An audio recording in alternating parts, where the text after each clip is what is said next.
When I made my first Ever After High video where I talked about some of the questions I had about the show and what I would have done differently if I was the one in charge of writing the show, a lot of you pointed out that, Amanda, you silly stupid little goose, there are Ever After High books out there that will answer all your questions. So naturally, your girl did some reading. And guess what? I still have questions. I thought this was gonna be a lot to read, but as you can see, the text is pretty big. But I'm not gonna lie, it was exhausting to read all of this in a short amount of time. Now, I tried my best to cover all my bases, and I know that there are other books out there such as Next Top Villain, but I think these are all the ones by Shannon Hale, I think. And I'm pretty sure these are the ones that y'all were talking about in my video. You know, you were commenting like, Amanda, go read these. If not, then shit. Long ago when I was a wee little lass, I'm pretty sure I did in fact read these two books, but I only remembered two very specific scenes. I remembered the very beginning scene of the first book where Raven was packing her clothes for school, and then I remember one of the last scenes of the second book where Darling used her slow-mo magic powers, and I somehow managed to forget literally everything else. So it was basically like I was reading all of these books for the first time, except I know for a fact that I did read two of them, but I only remember two scenes from them, so I didn't see any of the twists and turns coming. But I will say that despite being an adult reading books intended for children, I did have a great time. Nobody does it like Ever After High, period. If you haven't read the books, you may be wondering how similar they are to the Ever After High show on Netflix. The answer is not very. In terms of like the world building, you know, like the setting, the characters, the backstory, all that jazz, everything is pretty much the same, but plot-wise, it's pretty different. The only events that I counted that seemed to line up with the show were the general Legacy Day arc itself, the food fight aftermath of Legacy Day, which I think was shown in one of the webisodes, and then I definitely saw elements of Spring on Sprung and Way to Wonderland in the third book of the trilogy. But other than that, it's a whole new world. I want to go through the books and share my thoughts about them for funsies, and then I want to revise what I said in my first Ever After High video about how I wanted to change the plot now that I have all this new information. So the first book is called Once Upon a Time, A Story Collection, and basically includes a bunch of short stories about the Ever After High characters the day before the first day of their legacy year. Now this book gave me very valuable insight on the structure of the school itself. For example, I was not aware that Ever After High is a 4-year institution. Basically, the students enter as first years, and in this year they have the freedom to take whatever classes suit their fancy, and then they take their legacy oath their second year, and then it's unclear to me what exactly they're supposed to be doing in their third and fourth years. I guess just taking the classes that prep them for their destiny, but you know, it's a little bit unclear. That it doesn't really go into detail. I just kind of assumed that Ever After High was like a 1-year thing, where Legacy Day would be like the culmination of their high school experience, you know, like the graduation in a sense. But I was wrong. But like, after you take your oath on Legacy Day, why would you still go to school? Also, since apparently there are enough students to supply Ever After High with 4 years worth of different classes, is there some sort of like birthing system where the fairy tale characters are staggered so that there are characters in attendance at Ever After High every year? Are all of the characters in the same story automatically in the same year? Or can you not start your story until everybody graduates from your story? What if there's like a baby or a toddler in the story? Do they still graduate along with the rest of the class? He is valedictorian. He's got a 4.0 GPA. He's already getting his associate's degree.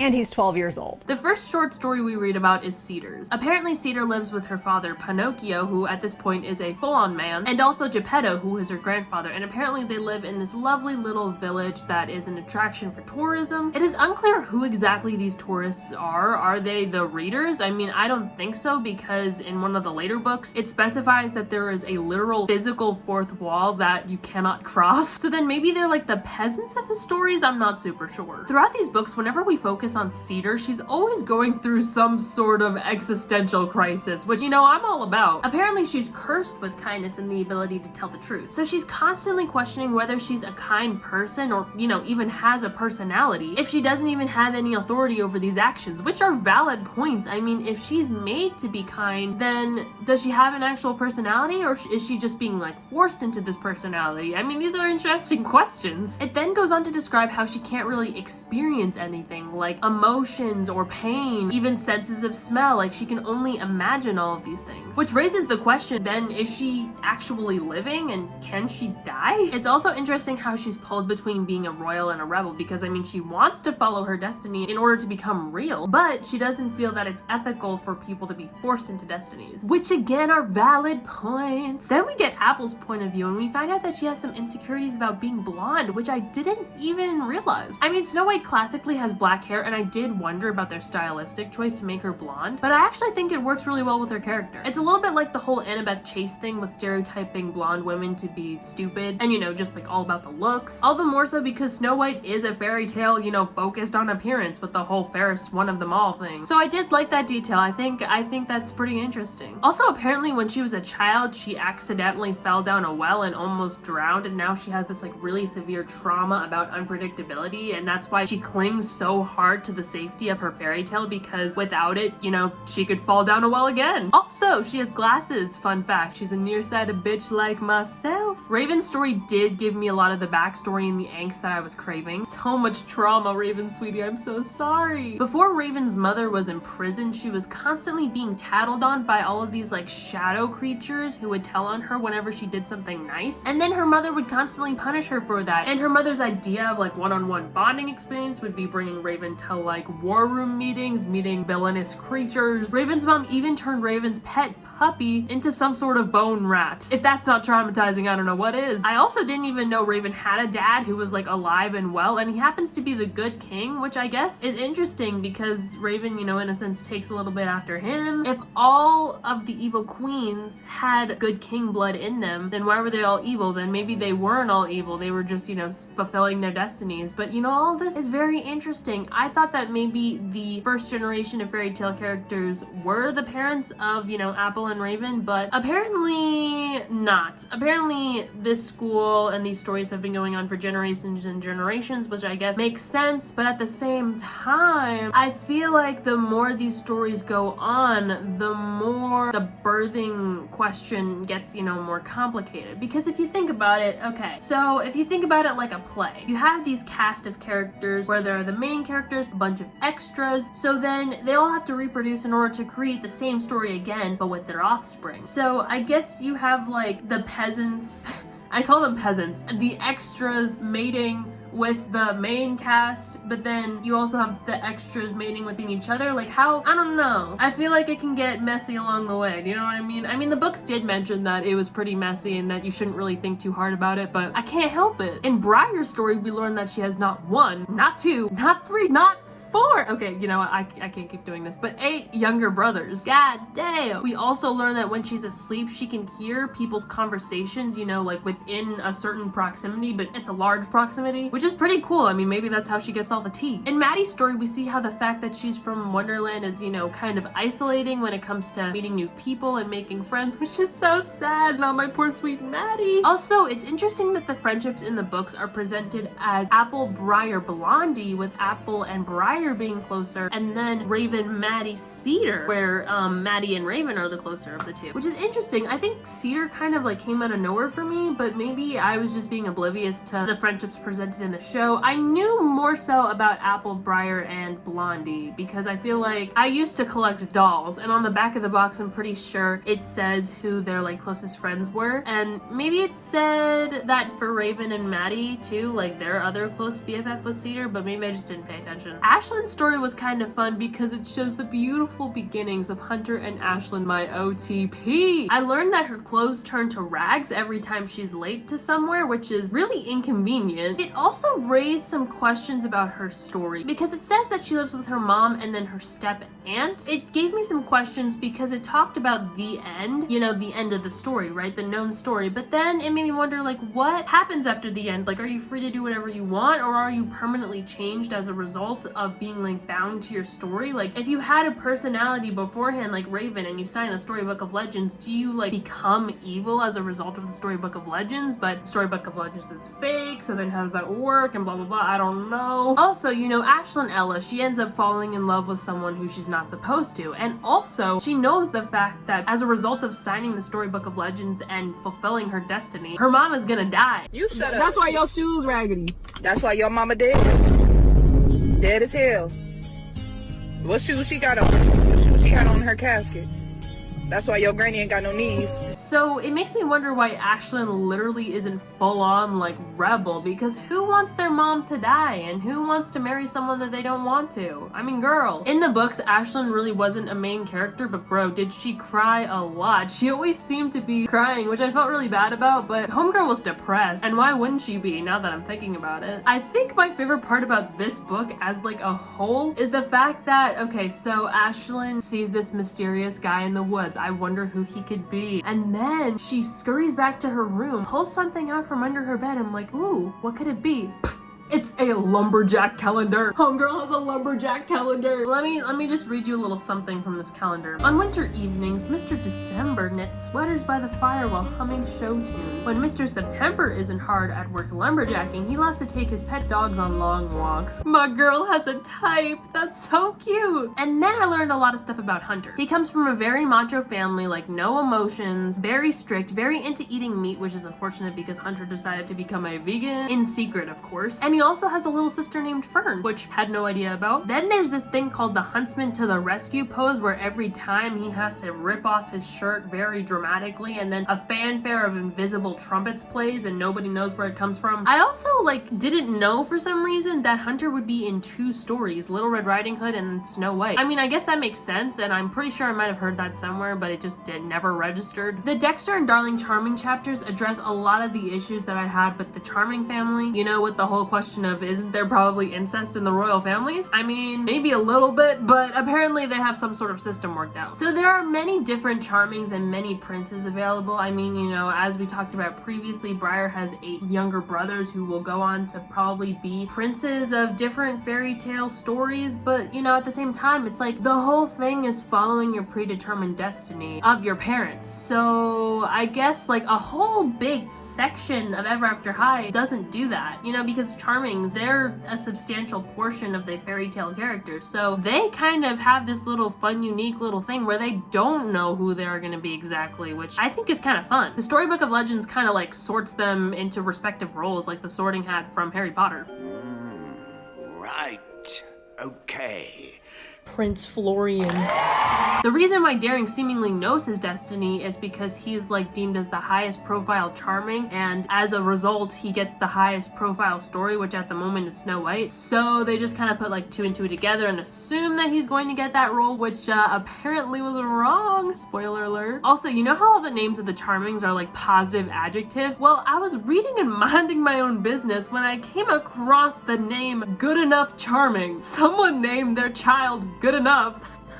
But going back to the Charming family in general, they seem to be pretty messed up. A lot of people break down under the pressure of like being a Charming, and then there are like so many secrets because they don't want to like reveal who they truly are, because then they would break the like perfect Charming family image, which is super spicy and I love it. Apparently Dexter's the only one in the family with glasses, which sucks.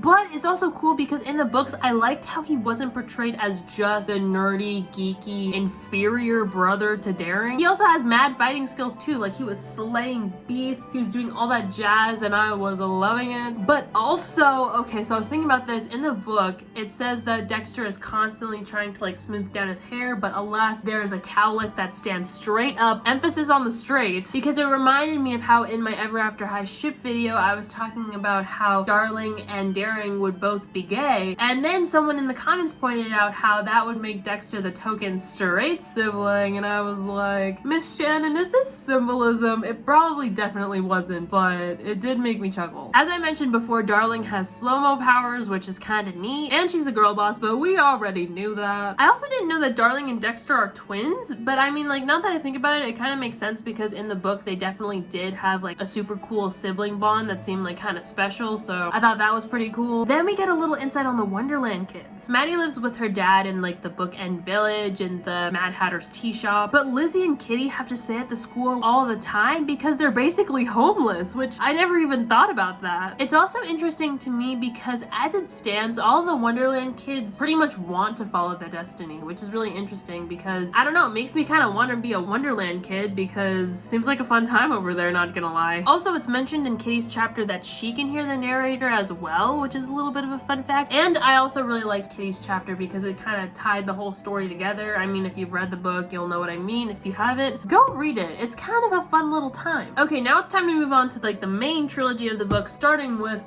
the Storybook of Legends. First of all, these books are really making me want a Raven Apple romance. Let me just read you a little snippet from the first time Raven and Apple meet each other after summer break, and you'll see what I mean, I think. "Oh, are you going to eat that Golden Delicious?" asked Apple. "No, it's yours." Raven held out the yellow fruit. Apple raised one eyebrow. "Jumping ahead in our story a bit, aren't we?" Raven pulled back the apple, sputtering. "Whoa, it's not, I mean, it's just..." Apple grinned, and they both laughed. Raven tossed her the apple. "It's not poisoned, I swear." "Sure, that's what they all say." Apple rubbed her namesake fruit on her red quilted skirt and bit in, her eyes closing as she crunched. Juice dripped down her perfect chin. "So good." She smiled at Raven, chewing thoughtfully. "I'm not afraid, you know, of what you'll do. Of what we'll do." Anyway, so basically this book is the Legacy Day arc, but with more flavor. For example, Raven tries to sneak a peek at what her destiny would look like by, like, you know, breaking into Grimm's office and, you know, looking at the Storybook of Legends. And she does this by teaming up with Dexter. Okay. In the books, there's a lot more Dexter and Raven content, which obviously I love, but at the same time, I didn't like how it was portrayed. I mean, listen, I love seeing Dexter get all awkward and nervous and, you know, overall just being super supportive of Raven and being just absolutely down bad for her, but it wasn't reciprocated by Raven at all. Like, she didn't seem to have any feelings for Dexter at all, and I don't know. If you're gonna make that a ship, why wouldn't you have Raven at least, like, be a little bit smitten with him? Like, I mean, there were a couple, like, very few sentences where Raven was like, "Oh, Dexter's kind of interesting," but it was not really fleshed out at all, and that made me super sad. Anyway, Raven breaks into Milton Grimm's office. She sees the book, but it doesn't show anything about her destiny or Dexter's destiny, and she realizes that it'll only show them stuff about their destiny on the actual Legacy Day. But she's flipping through the book and sees this unsigned page, and this page is the page of this character named Bella's sister. And then that gave Raven a little bit of hope not to sign the Storybook of Legends because, like, apparently it's been done before, and, you know, she wanted to find out if this character went poof or not. So then Apple and Raven go on this epic quest where they try to find out, like, who Bella's sister is and where she's gone, and that ends up leading them to this, like, really mysterious cave where they find Bella's dead remains and this red writing on the wall that says, "I should have signed." Bro, this is the angst that I'm talking about. I mean, like, come on. Then at the end we find out that Mr. Milton Grimm himself orchestrated the whole thing. And, you know, I don't really think we ever find closure on what happened to Bella's sister. I mean, supposedly they escaped somewhere, but where is that somewhere? I don't know. In the book, Raven also ends up meeting Giles as well, and he tells Raven that the Storybook of Legends is a hoax, but then, like, after this book, the Storybook of Legends never is really brought up again, and it makes me a little bit confused, but, you know, anyway. We also see Raven and Apple argue a lot in this book as well as in the other books about they think the other is being selfish, and, you know, both of them do have valid points, but I definitely see Raven's side more, and Apple does be getting me annoyed because she's like, Raven, she wants to be friends with Raven, she wants to be besties, but then she also wants Raven to be, like, evil, and she gets, like, mad at Raven when Raven is about to feed her to these goblins while they're on their quest. But then I'm like, girl, Apple, pick a side because you want her to be actually, you know what? Apple doesn't want Raven to be evil. She thinks she wants Raven to be evil, but she actually just wants Raven to, like, shut up and follow her destiny, no questions asked. That's actually what Apple wants. Apple doesn't want Raven to be evil because apparently she still wants to be besties with Raven, which wouldn't make sense if Raven actually becomes evil. Do you know what I'm saying? Also, Raven would be Apple's stepmom if she follows her destiny, so a little bit awkward. In my opinion, Legacy Day was a lot better in this book than in the show. In the beginning, it was pretty similar with, like, Cedar, Ashlyn, and I think Daring signing before Apple went up to sign. And it says that in the Storybook of Legends, it shows Daring waking Apple up from her sleep, which does not seem right, but, you know, since it's like a fake, then maybe that's the explanation for that, but I don't really know. Why would it show Daring waking her up when Daring's not actually the Prince Charming to her Snow White? Do you know what I mean? But then Raven goes and it actually shows her conquering other worlds like her mom did, which, you know, obviously isn't in the original Snow White story, which is kind of spicy because maybe the Storybook of Legends is, like, programmed to have the offspring of the characters, like, follow in the parents' footsteps specifically. I don't know. Why would it show her conquering other worlds when that's not supposed to happen? But, you know, it's really spicy. When Raven didn't sign, she crossed out her entire page and then ripped it out. Hell yeah. And then just listen to the chaos of the aftermath because it's so good. Raven tore out her page with a sound of all hope and light vanishing. With the rip, magic exploded out from the book in a burst of hot yellow sparks. The projection mirrors shattered, silvery glass shards exploded over the edge of the terrace, the wall of night briars crumbled and fell, and sunlight poured in, and Apple screamed. All over the terrace, princesses were screaming and pinching themselves to make sure they were still there. Princess Darling Charming fainted and was caught by no fewer than 12 ready boys who began to kick one another's shins to try to get the others to let go. Apple stopped screaming but couldn't stop shaking. She stared at her hands, waiting to see them disappear. Her story depended on Raven becoming the evil queen. Her life depended on her story being told, yet Raven had refused and torn her page. There was no going back, no hope, no story, no Snow White, no Applewhite, never after again. Panic rose up inside Apple's chest, choking her. Was she dying? Was she already dead? Daring, she yelled, shaking him. Daring, you have to save me. You have to save everyone. You're a prince. It's what you do. What? Daring drew his sword, unsure. Apple had never seen him unsure before. What's happening? Should I fight Raven? More screaming. We're all dead. We're all going to die. She tore the book. She tore our destinies. Daring started toward the pedestal where Raven still stood, the torn page in her hand, shattered mirrors raining glass behind her. She looked not like an evil queen just then. Not scary and mean and proud. She did look a little afraid, but also relieved and confident, brave even, like a hero at the end of a quest. No, more than that, Apple thought, Raven looked like a queen. Apple's chin trembled. By refusing to be evil, Raven had committed the greatest evil of all time. I didn't disappear, Raven said, hugging herself as if to make sure. She looked at Headmaster Grimm. You lied. I didn't disappear. Daring was climbing the stairs, his sword in his hand. Wait, Apple went after him, pulling on his jacket. Stop, Daring. You can't fight her. What do I do now, Raven? Asked Hunter next in line. I don't know, said Raven. Do whatever you need to do. Sign if you want or don't. But, Hunter looked at Ashlyn, who was freely crying, and then at Apple, the princess he was supposed to help in his destined story. I'm sorry, Raven said. She faced the muddle of second-year students who had been waiting for their turn to sign. I'm not trying to tell you what to do. I just couldn't do it for myself. But if you don't want to sign, I don't think you have to. Nobody pooped.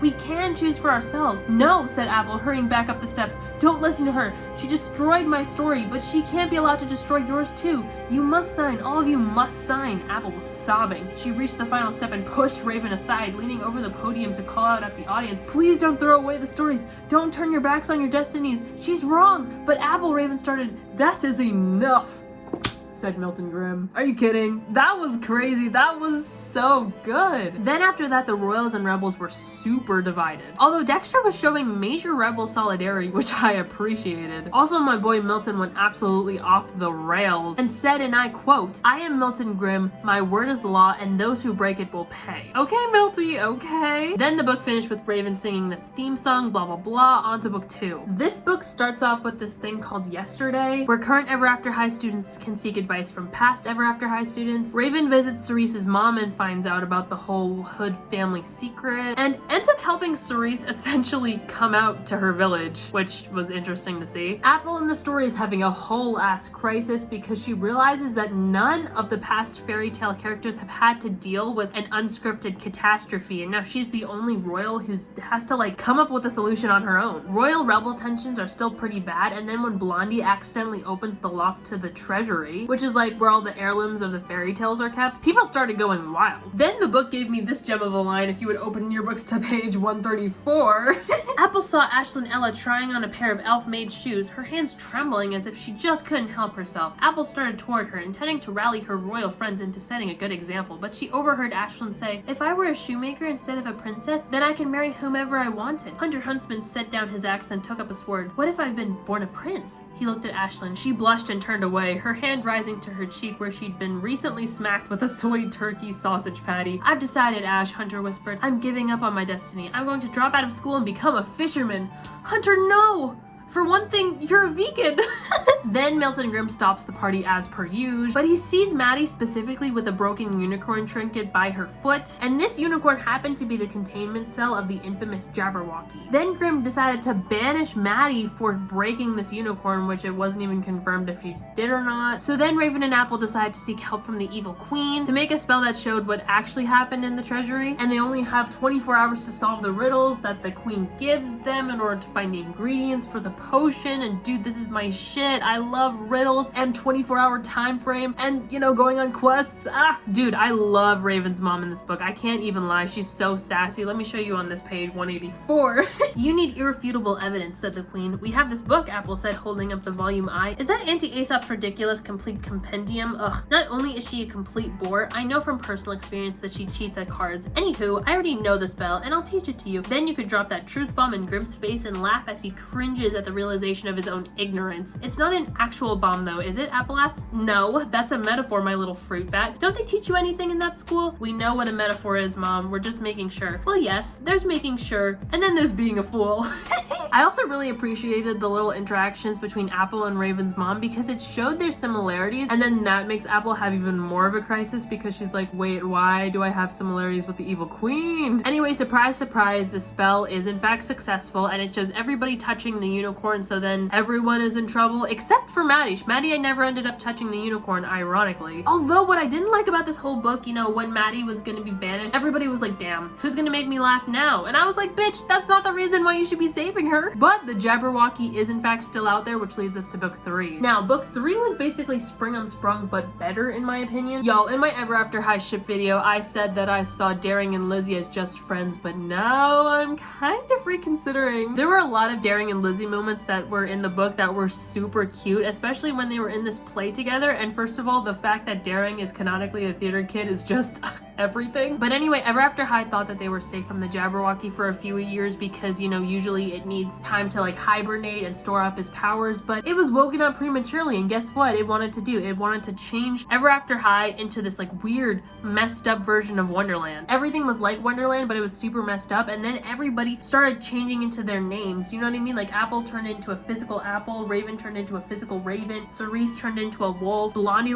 turned into a lock. There were certain exceptions to this rule, like Daring turned into like a little beast, which I guess was foreshadowing his beastly destiny, and then Cedar turned into an actual girl, which had some very interesting consequences because it allowed her to be able to lie, it allowed her to be able to like physically breathe and have emotions and have, you know, like a personality, because that's what she was wondering about in the first book. And then, you know, as she's helping everybody defeat the Jabberwocky, she's like, wait, I don't want to go back to being like a wooden person again. So then she was like, wait, like what am I supposed to do now? And it was all just very spicy. And then the Wonderland kids had like the opposite effect. They ended up becoming like more rational and whatnot, which was interesting to see. This book was different in that the 2 point of view characters weren't Raven and Apple like the other books were from. It was actually Cedar and Lizzie. Also, Lizzie was a girl boss in this book. Like she tried to slay the Jabberwocky. She was getting thrown around, tossed around, but actually that made me ship her and Daring even more because, you know, like they're both heroic. Anyway, they defeat the Jabberwocky and Maddie became an honorary narrator. That's all good and well, but then they hit me with the amnesia trope. Why did they need to forget that all happened? I don't understand. Why would you do that to me? But then of course everybody in the book forgot what happened except for Maddie, which what the hell, man. Now Shadow High was pretty interesting because we have a little Ever After High Monster High crossover that we never got to see in like any of the movies or anything. In the book, Frankie and Draculaura from Monster High get transported to Ever After High, and then the evil queen gets transported to Monster High. I think this might have been post reboot because it presents Frankie and Draculaura as the co-founders of Monster High, which not a fan. The thing is that in this book, Monster High didn't know that fairy tale characters existed, and then Ever After High didn't know that monsters existed, so that when they met up, everybody was freaking out because they were scared of each other, which didn't make sense to me because Ever After High and Monster High are is full of scary, ridiculous things that you've never seen before. And I guess the concept of monster characters existing and fairy tale characters existing were still shocking, but I don't think that Ever After High characters should have been afraid of Frankie and Draculaura, especially for Draculaura for having fangs. I mean, y'all have seen more scary things than that, I feel like. I don't know. Then the evil queen teams up with this chick named Monica from Monster High, who kidnaps Maddie in order to gain access to Shadow High because, you know, they needed like the narrators. And Shadow High, as it turns out, is the school for narrators who wanted complete like control over the stories. Like they wanted a dictatorship over what the story was going to be, how the story was going to be, how the characters were going to act. Not unlike someone I know that rhymes with Swolton Swim. Anyway, Raven, Apple, Draculaura, and Frankie, journey across this place called the Margins where like your imagination makes things real. The evil queen ends up unlocking the power of Shadow High, but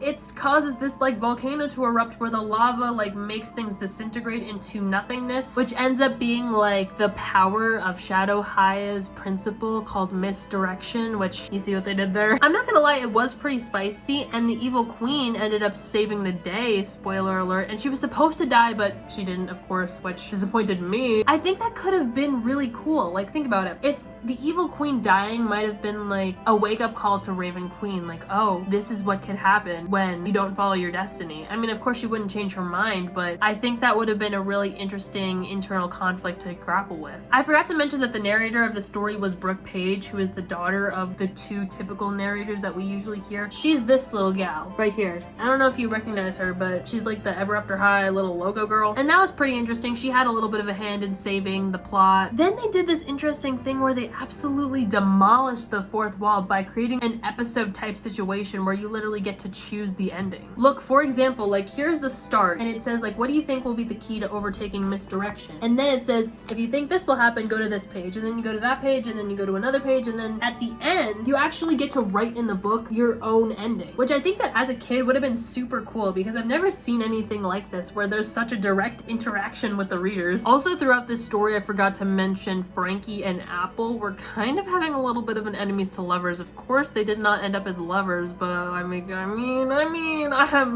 think overall I did like the books a little bit better because they were more like fleshed out. We got to see a lot of background on most of the characters, like for example Raven, Apple, Dexter. We didn't see a lot of background on Briar and Ashlyn, which was a little disappointing, and that's where the show comes in because I really like how the show portrayed Briar and Ashlyn with the whole grappling with their destinies and then Briar throwing the Storybook of Legends down the well. I think that was really spicy and I like that. I would like to keep that. Also, I just remembered like Fabel. So when the evil queen took over other characters' stories, they mentioned that the evil queen took over Fabel's mom's role specifically. So wouldn't that mean that Fable would really dislike the evil queen? And wouldn't that also mean that Fable probably wouldn't have been willing to help the evil queen in Dragon Games? I don't know, that just kind of like came up in my head. But anyway, I'd say like my ideal Ever After High story, if I were to like combine the two like worlds, books, and the show, would be Legacy Day first, the book version. I would get rid of True Hearts Day, I'm so sorry. And then the second book would happen because that would be where all the Royal Rebel tension is. And then Throne Coming would happen so that Briar would get her little rebellious arc and throw the book down the Well of Wonder. Then the third book would happen and I would get rid of Spring Unsprung. Yet again, I am so sorry. But I would change the ending. Like instead of the girls pushing the Jabberwocky back into Wonderland and that being the end of it, I would have the Jabberwocky actually steal the sword that allows, you know, them to kill the Jabberwocky. I mean, they never actually kill the Jabberwocky, but I would have the Jabberwocky steal the sword, and the sword has this ability to cut like a portal into Wonderland, and I would have the Jabberwocky go through that portal on like its own terms with the sword and with Maddie's dad as its like prisoner.